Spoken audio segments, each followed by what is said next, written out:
What's up guys, today we're going to be moving the camponotus micans into their new nest. Then we're going to be covering how to care for the species. So if you like this video, check out my introduction to the camponotus micans in the top right. Oh, and don't forget to subscribe and like. Here you can see the nest that I'm going to be moving them into.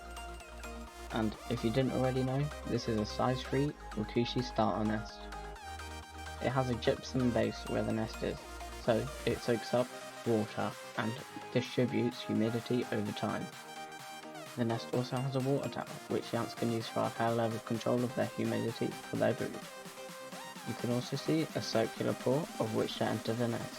So, if you're done with the ants and they've exited the nest, you can clean it a lot easier, or if they're already in there, you can block it off.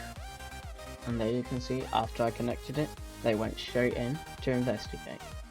And it looks like they like it, so here's a time lapse of them exploring their new nest.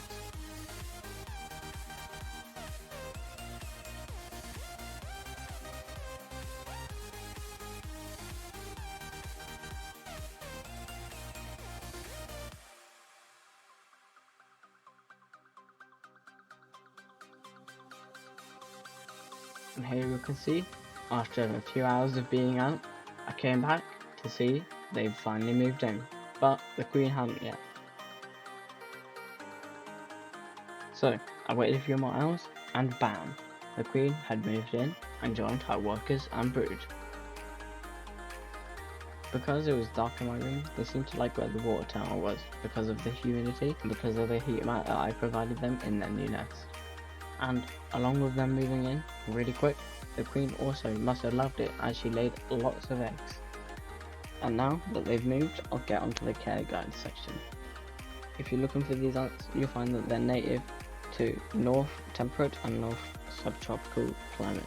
So at the top of Africa and the bottom of Europe in countries such as Spain and Italy.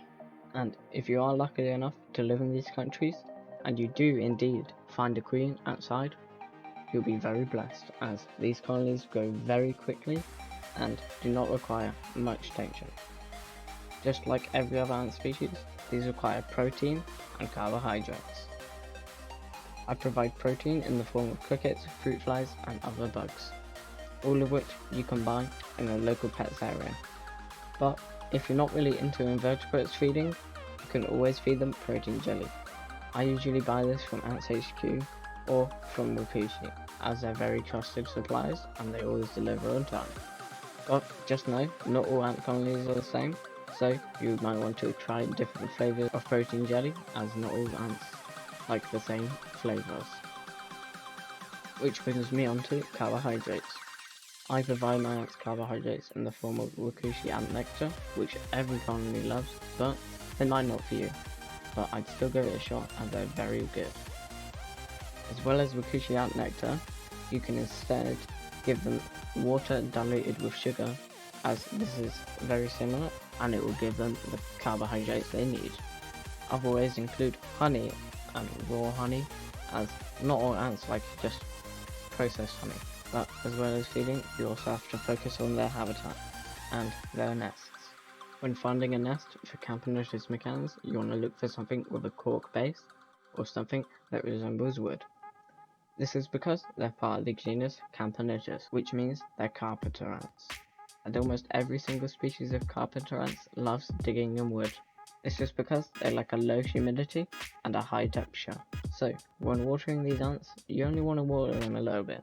So I water them every 1 to 3 days. This is to ensure that they have a 10 to 50% humidity ratio. Keeping this ratio right is crucial for the brood development, as if it's too moist or too low moistness, they won't develop properly and they'll dry out or drown. Just as important as the humidity comes the temperature, as these ants need a 25 to 28 degrees Celsius environment. Without this, it will impact the brood development.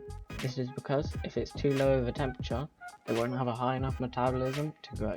So they'll be really small and they won't grow fast. But as you can underheat them, you can also overheat them. So if you go too high, you can kill the queen, worker and brood by, death by overheat. heat or whatever. This is a very common mistake in people that have just gotten introduced to heating ants. So, if you do heat them gradually and use a temperature monitor. And to end it off, the hibernation. These ants hibernate from November to February at roughly 18 degrees Celsius. I know you might be saying this is quite a high temperature, but this is because they live in the Mediterranean and it doesn't get that cold in the winter. So, if you enjoyed the video, don't forget to like and subscribe and hit the bell notification so you don't miss another update. And I'll see you in the next one.